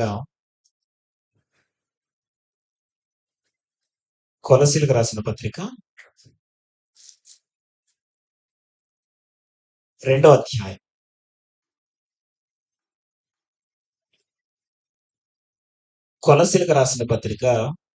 2వ అధ్యాయము ముందుగా 8వ వచనం. కొలసీలకు రాసిన పత్రిక 2వ అధ్యాయము 8వ వచనం. ఆయనను అనుసరింపక మనుషుల పారంపర్యాచారమును అనగా ఈ లోక సంబంధమైన మూలపాఠములను అనుసరించి మోసకరమైన నిరర్థక తత్వజ్ఞానము చేత మిమ్మల్ని చెరపట్టుకొని పోవాడెవడైనా ఉండునేమో అని జాగ్రత్తగా ఉండుడి అని మాట్లాడుతున్నాడు. మోసకరమైనటువంటి నిరర్థక తత్వజ్ఞానము, మనుషుల పారంపర్యాచారం, వాటి విషయమై 17వ వచనంలో ఈ విధంగా తెలియజేస్తున్నాడు. ఇవి రాబో వాటి ఛాయే గాని నిజస్వరూపము క్రీస్తులో ఉన్నది. అతి వినయాసక్తుడై దేవదూత ఆరాధన ఇచ్చ కలిగి తాను చూచిన వాటిని గురించి గొప్పగా చెప్పుకొనుచు తన శరీర సంబంధమైన మనసు వలన ఊరక ఉప్పొంగుచు శిరస్సును హత్తు కొనినవాడా, హత్తు కొననివాడా? శిరస్సు ఎవరు? శిరస్సు ఎవరండి? శిరస్సు క్రీస్తు. శరీరం దేనికి అతకబడి ఉండాలి? తల నుంచి దేహం వేరేదనుకోండి, ఎలా ఉంటది? వేరుపడినా గాని నాకు పోషణ తిరగలేదు, నా అవయవాలన్నీ బాగానే పనిచేస్తున్నాయి అనుకుంటే అంతకంటే మూర్ఖుడు ఇంకే ఉండదండి. ఉండదండి.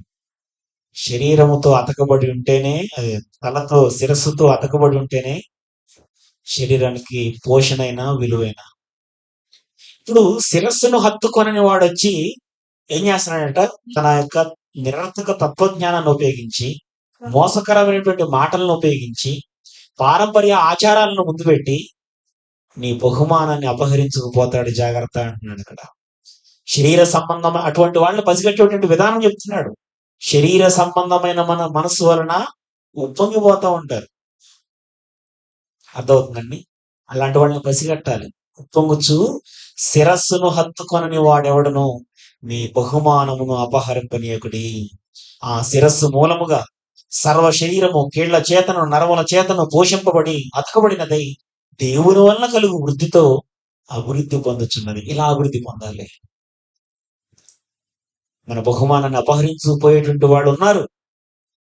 అర్థమవుతుందండి? ఎందుకంటే వాళ్ళు పొందరు, ఎందుకంటే వాళ్ళకి ఎందుకు లేదు బహుమానం? వాళ్ళు ఆల్రెడీ వేరైపోయారు. శిరస్సుతో వాళ్ళు అంటుకట్టబడి లేరు. అవునా కదా? శిరస్సును హత్తుకొననేటువంటి వాడొచ్చి మీ బహుమానాన్ని అపహరించుకుపోతాడు. మీరు జాగ్రత్తగా ఉండండి అంటున్నాడు. వాళ్ళని పట్టుకునేటువంటి విధానం ఏంటి? వాళ్ళు ఎలాగుంటారు? శరీర సంబంధమైనటువంటి మనసుతో ఉంటారు. వాళ్ళు ఊరికే ఉప్పొంగిపోతా ఉంటారు. ఆ ఉప్పొంగేటువంటి విధానం, శరీర సంబంధమైనటువంటి జీవన విధానం, వాటి ద్వారా వాళ్ళని మనం తెలుసుకోవచ్చు అన్నమాట. అటువంటి వాళ్ళ విషయంలో మనం జాగ్రత్త వహించాలి. ఎందుకంటే మనం పరిగెత్తేది పందెపు రంగమందు బహుమానం కొట్టడానికే. ఈ బహుమానాన్ని అపహరించిపోయే వాళ్ళల్లో క్రీస్తు ప్రభు పేరు చెప్పుకొని వచ్చే వాళ్ళు ఎక్కువ మంది ఉంటారు.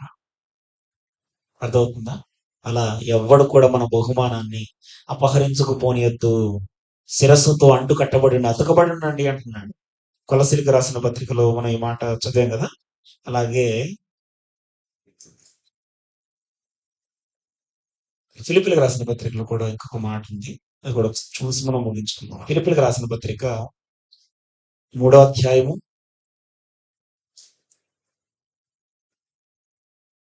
ఫిలిప్పీలకు రాసిన పత్రిక 3వ అధ్యాయము 13 నుంచి ఈ విధంగా రాయబడి ఉంది. 12 నుంచి చదవండి ఇంకొంచెం తేటతనం కోసము. ఫిలిప్పీలకు రాసిన పత్రిక 3వ అధ్యాయం 12 నుంచి. ఇదివరకే నేను గెలిచితి అని అయినను, ఇదివరకే సంపూర్ణ సిద్ధి పొందితినని అయినను నేను అనుకొనట్లేదు గాని, నేను దేని నిమిత్తము క్రీస్తు యేసు చేత పట్టబడితినో దానిని పట్టుకుని వాళ్ళని పరిగెత్తుచున్నాను. దేనికోసం? పట్టబడి దేనికోసం? బహుమానం పొందడం కోసం. దేని నిమిత్తం పట్టబడ్డానో దాని నిమిత్తము పరిగెత్తుచున్నాను. సహోదరులారా, నేను ఇదివరకే పట్టుకొని ఉన్నానని తలంచుకొనను. అయితే ఒకటి చేస్తున్నాను. ఏం చేస్తున్నాను? వెనక ఉన్నవి మరచి ముందున్న వాటి కొరకే వేగిరపడుచు క్రీస్తు యేసునందు దేవుని ఉన్నతమైన పిలుపునకు కలుగు బహుమానము పొందవలనని గురి ఎద్దకే పరుగెత్తుచున్నాను. పరుగు ఎక్కడికి ఉండాలి? పరుగు ఎప్పుడు కూడా లక్ష్యం వైపుగానే పెట్టుకోవాలండి. వెనకకు పరిగెత్తొద్దు. వెనకున్నవి ఏం చేయాలి? ఇప్పుడు వెనక ఎన్నో జరిగి ఉండొచ్చు, నేను కాదనలేను. మన జీవితంలో కూడా ఎన్నో జరుగుతాయి వెనక. వాటన్నిటిని ఏం చేయాలట? వాటిని మర్చిపోవాలి. మర్చిపోవడం విడిచిపెట్టమంటున్నాడు. వాటిని విడిచిపెట్టి ఏం చేయాలి? ముందున్న వాటి కొరకే. ముందేముంది? ఒక లక్ష్యం కనబడుతుంది మనకు అక్కడ. నిత్య జీవము, అతిశయ కిరీటము, ఏమన్నాడు? నీతి కిరీటం. దాన్ని మనం సంపాదించుకోవాలి. ఆ బహుమానాన్ని పొందుకున్నట్లుగా ఏం చేయాలట? వెనకున్నవి మరిచి దేవుని ఉన్నతమైనటువంటి పిలుపునకు కలుగు ఆ బహుమానమును పొందవలనని గురి ఎద్దకే పరిగెత్తాలి. ఆ లక్ష్యం ప్రతి ఒక్కరిలోనూ ఉండాలండి. అది పౌలు గారే కాదు, సువార్థికుడే కాదు, ప్రతి విశ్వాసులోనూ ఉండాలి. రైట్. కింద 15 వచనంలో అంటాడు, కాబట్టి మనలో సంపూర్ణమైన వారందరము ఈ తాత్పర్యమే ఉండాలట. ఎవరిని మందలిచ్చినా ఇవే కూడా ఉండాలి మనకు. మీ లక్ష్యం ఏంటి? మీ గురి ఏంటంటే నేను కిరీటం పొందుకోవాలి. ఆ జీవ కిరీటాన్ని నేను పొందుకోవాలి. ఆ లక్ష్యంతో మనం పరిగెట్టాలండి. కాబట్టి మనలో సంపూర్ణమైన వారందరము ఈ తాత్పర్యమే కలిగిందము. అప్పుడు దేని గురించి అయినను మీకు వేరు తాత్పర్యము కలిగిన ఎడల అది దేవుడు మీకు బయలుపరచును. ఈయనను ఇప్పటి వరకు మనకు లభించిన దానిని బట్టి క్రమంగా నడుచుకుందాం. ఒకవేళ వేరే అభిప్రాయాలు ఏదైనా ఉంటే దేవుడు దాన్ని తప్పనిసరిగా మనకు బయలుపరుస్తాడు. క్రమంగా నడుచుకోవడానికి ప్రయత్నం చేద్దాం. క్రమంగా నడుచుకోవడం కోసమే నిర్ణయించబడ్డాం. చివరికి ఇంకొక మాట, ఎఫెసీయులకు రాసిన పత్రిక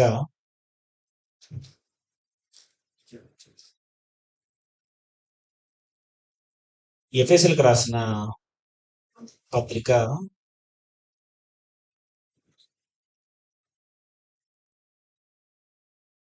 3వ అధ్యాయము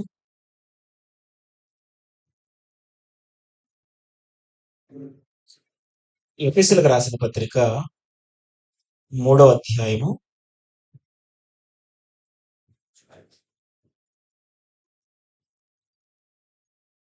క్షమించండి 4వ అధ్యాయం ఇది 4వ అధ్యాయము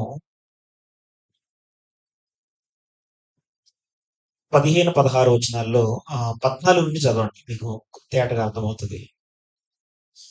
ఎఫెసీయులకు రాసిన పత్రిక 4వ అధ్యాయం 14. అందువలన మనమిక మీదట పసిపిల్లలమై ఉండి మనుషుల మాయోపాయముల చేత వంచనతోనూ మార్గమునకు లాగు కుయుక్తితోనూ గాలి కొట్టుకొని పోనట్లు కల్పింపబడిన ప్రతి ఉపదేశమునకు ఇటు అటు కొట్టుకొని పోవచ్చు అలల చేత ఎగరగొట్టబడిన వారమైనట్లుండక అని అంటున్నాడు. ఎవరైతే చెప్తే అది నమ్మేటది ఉండకూడదండి. అలా ఉంటే అలల చేత ఎగరగొట్టబడిన వారం అయినట్లుంటాం. అలా ఉండొద్దు అంటున్నాడు. ప్రతి ఉపదేశానికి ఎటుబడి తట్టు కొట్టుకొని పోకూడదు. ఎందుకంటే చాలా రకాల బోధలు ఉన్నాయి లోకంలో. తత్వజ్ఞానాన్ని ఉపయోగించి బోధించేటువంటి వాళ్ళు, శరీర సంబంధమైన మనసు వలన ఊరికే ఉప్పొంగుతూ బోధించేటువంటి వాళ్ళు చాలా మంది ఉన్నారు. అలా ఏ ఉపదేశానికి పడితే ఆ ఉపదేశానికి కొట్టుకొని పోవద్దు. కొట్టుకొని పోకుండానట్లు ఏం చేయాలట? ప్రేమ కలిగి సత్యము చెప్పుచు క్రీస్తు వలె ఉండుటకు మనము అన్ని విషయాల్లో ఎదగాలి. అన్ని విషయాల్లో మితంగా ఉండటం, అన్ని విషయాల్లో అర్థమవుతుందండి. అన్ని విషయాల్లో మితంగా ఉండాలి. అన్ని విషయాల్లో ఎదగాలి. ఎదగాల్సిన విషయాలన్నింటిలోనే ఎదగాలండి. మనం ఏం విషయాలు ఎదగాలి చెప్పండి? విశ్వాస విషయంలో ఎదగాలి, అవునా? సువార్త ప్రకటించే పనిలో ఎదగాలి, ధర్మకార్యములు చేయడంలో ఎదగాలి, మన ఆస్తిని ఇతరులకు పంచిపెట్టడంలో ఎదగాలి. ఈ ఎదుగుదల రావాలి. ఓకేనా? ఇది మన ఎదుగుదల అంటే. ఇన్ని విషయాల్లో ఎదగాలి. మన ప్రభు అలాగే ఎదిగాడు కదా. మన ప్రభు ఏం చేశాడు? అందరికీ మేలు చేస్తూ వెళ్ళాడంట. మేలు చేయొచ్చు ఆయన అభివృద్ధి పొందినట్లు మనం చూస్తున్నాం. మనం కూడా అలాగే అందరికీ మేలు చేయాలి. మన చేతనైనంత మట్టుకు మేలు చేయాలి. మేలు చేస్తూ అన్ని విషయాల్లో ప్రేమ కలిగి సత్యము చెప్పుచు క్రీస్తు వలె ఉండుటకు మనం అన్ని విషయంలో ఎదుగుదము. ఆయన శిరస్సు ఉన్నాడు. ఆయన నుండి సర్వ శరీరము చక్కగా అమర్చబడి తనలోనున్న ప్రతి అవయవము తన పరిమాణం చొప్పున పనిచేయుచుండగా ప్రతి కీలు వలన కలిగిన బలము చేత అతకబడి ప్రేమయందు తనకు క్షేమాభివృద్ధి కలిగినట్లు శరీరమునకు అభివృద్ధి కలగజేసుకొనుచున్నది. ఇలాగ అభివృద్ధి పొందాలనుకుంటా. ఓకేనా? శిరస్సుకు వేరుగా ఉండొద్దు, క్రీస్తు ప్రభువునకు వేరుగా ఉండొద్దు, వేరొక క్రీస్తుతో అంటుకట్టుబడి ఉండొద్దు. అది కూడా ఇంపార్టెంట్. ఏదో వేరొక క్రీస్తుని అంటిపెట్టుకొని నేను నిజమైనటువంటి క్రీస్తునే కలిగి ఉన్నానంటే నీ బహుమానం పోయినట్లే. నువ్వు ఎరిగినటువంటి క్రీస్తు వాక్యానుసారంగా ఉండాలి. ఆయనతో నువ్వు అంటుకట్టబడి ఉండాలి. ఆయనకు వేరుగా ఉండి ఇంకెంతకాలం? చాలా మంది వేరుగా ఉంటున్నారు. ఇంకా చాలా మంది బాప్తిజం తీసుకోవడానికి ముందుకు రావట్లేదు. కొంతమంది బాప్తిజం తీసుకున్నా దానికి తగినటువంటి జీవితాన్ని అవలంబించడానికి ఇష్టపడట్లేరు. కారణం వాళ్ళకు గురి లేదండి. అర్థమవుతుందా? గురి లేకపోతే అందరితో పాటు మనం కూడా నాశనం అయిపోవడం తథ్యం అండి. మనం ఎందుకు ఇదంతా చేస్తున్నామంటే లోకమునకు కలిగేటువంటి శిక్షావిధి నుంచి తప్పించబడాలని కదా. అంతేనే కదా? లోకముతో పాటు శిక్షకు లోనవడం కోసం అయితే ఇదంతా ఎందుకు మనకు అవసరం లేదు. కాబట్టి గురి పెట్టుకొని బ్రతుకుదాం. గురి ఎద్దకే పరిగెడదాం. ఏంటి గురి? అది ఆ బహుమానం, శ్రేష్టమైనటువంటి బహుమానం. అది నిత్య జీవం అన్నది శ్రేష్టమైనదండి. శ్రేష్టమైనటువంటి పునరుద్ధానం కోసం మొదటి శతాబ్దపు సంఘం వారేమి, పాత నిబంధన కాలంలో విశ్వాసం లేనటువంటి వారేమి ఎన్నో శ్రమలు అనుభవించారు కదా. ఎన్ని శ్రమలు అనుభవించారు? ఎన్నో అనుభవించారు. రంపాలతో కొయ్యబడటము, కొరడాలతో కొట్టబడటం, కొండల్లో గుహల్లో బ్రతకాల్సినటువంటి పరిస్థితి, గొర్రె చర్మం మేక చర్మం కప్పుకొని తిరగాల్సినటువంటి పరిస్థితి. పౌలు గారు సువార్త పరిచర్య చేస్తూ సముద్రంలో ఎన్నో మార్లు ఇబ్బంది పడ్డాడు. ఓడ పగిలిపోయింది కొన్నిసార్లు. అవునా కదా? ఇన్ని శ్రమలు అనుభవించి వాళ్ళు నిత్య జీవం కోసం ప్రయాసపడ్డారండి. మనం కూడా అన్ని శ్రమలు మనం అనుభవించకపోయినప్పటికీ కొన్నైనా సరే దాంట్లో మనం అనుభవిస్తూ నిత్య జీవమును సంతరించుకున్నట్లుగా మన యాత్రని కొనసాగిద్దాము. ఈలోగా భిన్నమైనటువంటి బోధల చేత ఎవరు కూడా త్రిప్పబడకుండానట్లుగా విశ్వాస విషయంలో ఒక స్థిర నిర్ణయం కలిగి ముందుకు సాగాలని మీ అందరిని కూడా కోరుతా ఉన్నాను. బహుమానాన్ని అపహరించకపోయేవాళ్ళు మన చుట్టూ ఉండొచ్చు. జాగ్రత్త. బహుమానం పోతే మన ప్రయాస అంతా వృధా అయిపోద్ది. ఓకే, గురి కరెక్ట్గా ఉండాలన్నమాట. టార్గెట్ కరెక్ట్గా ఉండాలి, విశ్వాసము కరెక్ట్గా ఉండాలి. దానికోసం మనల్ని మనం నియంత్రించుకోవాలి, అదుపు చేసుకోవాలి. అన్ని విషయాల్లో మనం మితంగా ఉండాలి. ఓకే, ఆ దిశగా మనందరం కూడా అడుగులు వేయాలని మనసారా కోరుకుంటూ నన్ను నేను హెచ్చరించుకుంటూ ఈ మాటలు ముగిస్తున్నాను. Thank you very much. అందరికీ వందనాలు. అందరు లేచి నిలబడినట్లయితే ప్రభు చేసిన త్యాగాన్ని జ్ఞాపకం చేసుకుంటూ ఒక పల్లవి చరణం పాడుకున్నాము.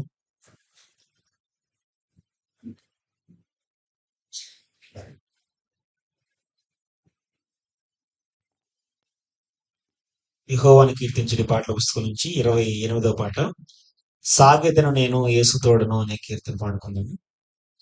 సాగెదను నేను యేసు తోడను, లోకమంత యేసుకై గెల్వ సాగెదన్, ఆటంకంబులన్నీ శోధనంబులుండినను, వెనుక తట్టు చూడకుండా సాగిపోవుదన్, సాగెదన్ ముందుకే గెల్వ సాగెదన్, చాటిస్తూ పాప ఫలితము ఆ ఘోరణము, శ్రీ ప్రేమను పరకరాజ్యము,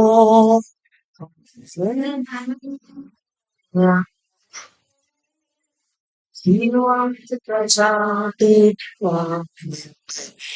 ఎంత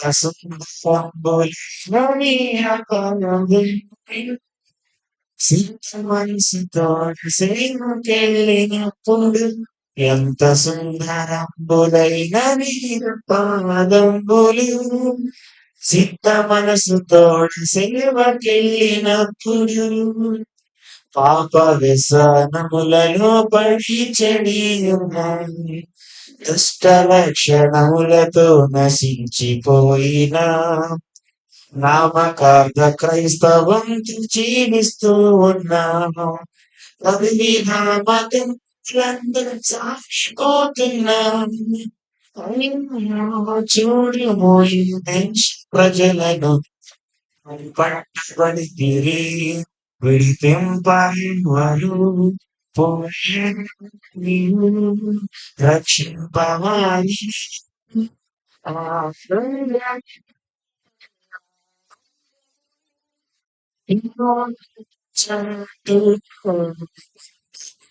ఎంత సుందరైనది సిద్ధ మనసుతోడ సేనకెళ్ళినప్పుడు, ఎంత సుందరైనది